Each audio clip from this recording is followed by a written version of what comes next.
Alright, some advice for anyone who thinks a cute little Sulcata tortoise is a fun pet.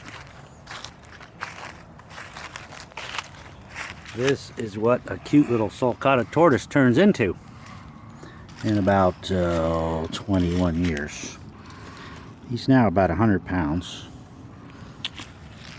And as you can see, he's a big boy. So, if you're going to have a Sulcata tortoise, one good thing about Sulcata tortoises, African Spur Thighs, is that they graze. They're basically cows. So this one we rarely feed anything other than every once in a while some tortoise chow.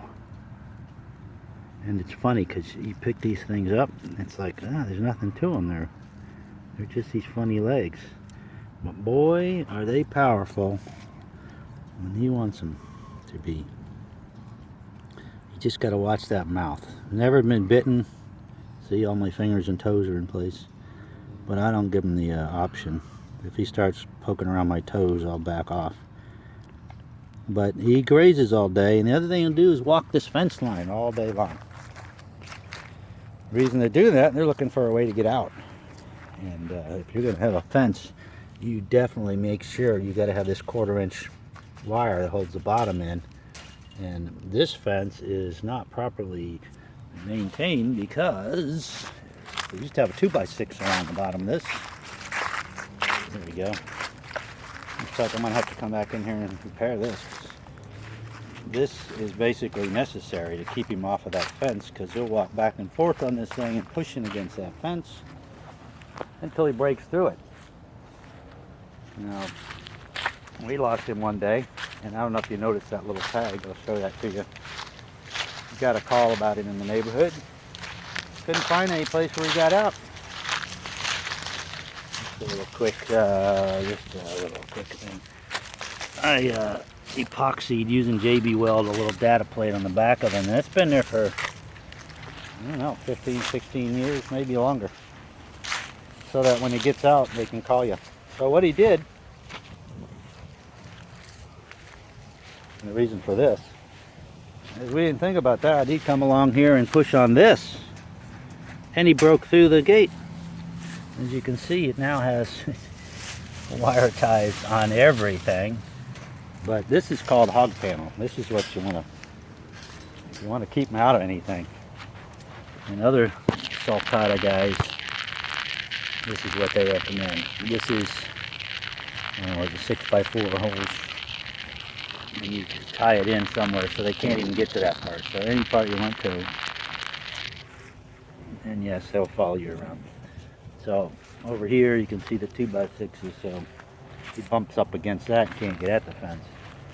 And yeah, it looks like it's down in a few places, so definitely gonna have to take care of this, or otherwise he's gonna be going again. Yep. So these fences, not good enough.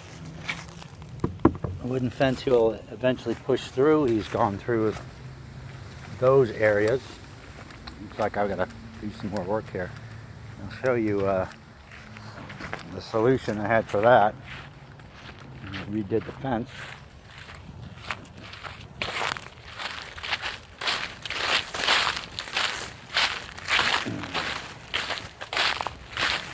Mind you, this is about a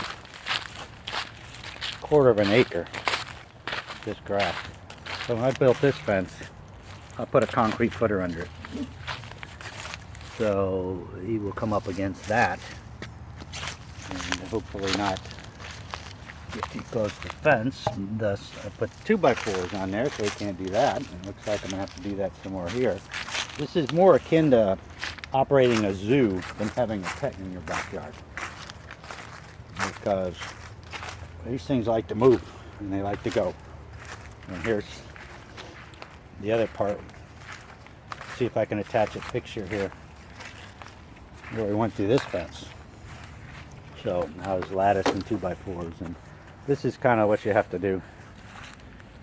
One of the best things I can recommend is this little device to cinder blocks with 2x6s in there sideways facing this direction so that he can't get up over, and we ended up having to put another top to that because now he's big enough and he can climb up, but he weighs too much to get over. If you have a gate such as this, that ain't stopping him in the least. If he gets back here, he'll just push this right open. He's done that several times too. So you got to barricade him in. He will push you over. He will push through the fences.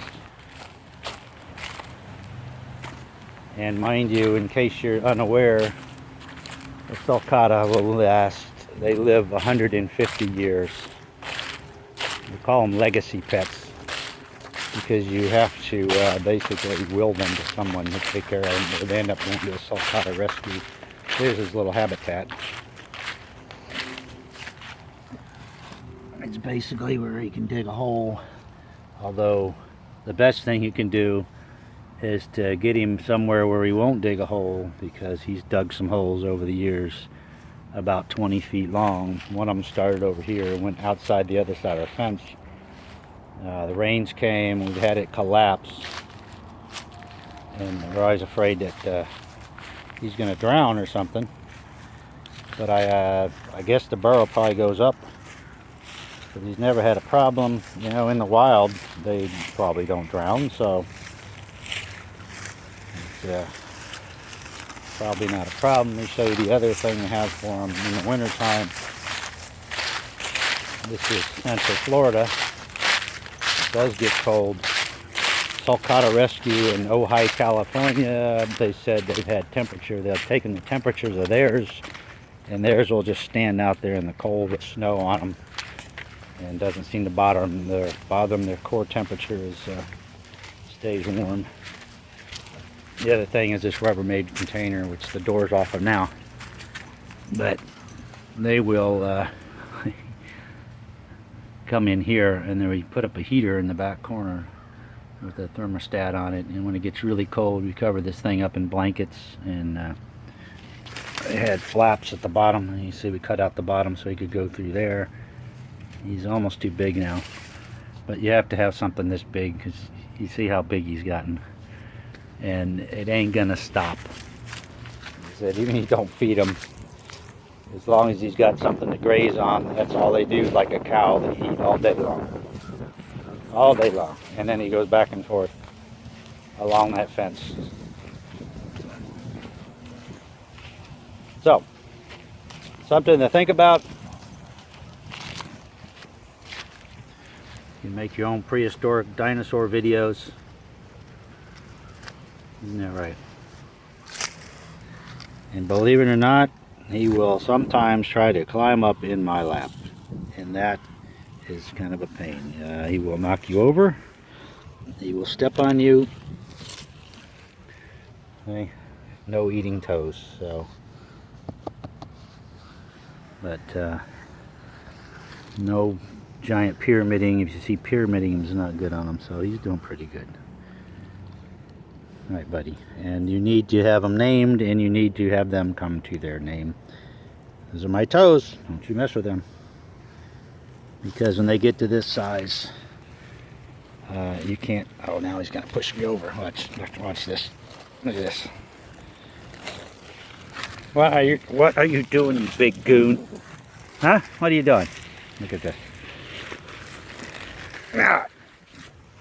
It's like a push of war, tug of war, huh? Let me scratch your back. You need your butt scratched. What is it? What are you doing? You big goon. But he's big boy. Big boy. All right. And the other weirdest thing, you definitely do not want to see them when they get, let's say, sexually active. They will go after lawnmowers, and they'll hump all kinds of things, and then you'll be seeing the most bizarre thing you've ever seen in your life. You'll swear there's an alien crawling out of them, and I'll leave it at that. Look up Sulcata sex if you really want to get freaked out. But he's a boy. Alright, some tips. Looks like I got some work to do because eventually he's going to go through that stuff because they just spend all day walking right along here. You can see that track. And he'll find any weakness.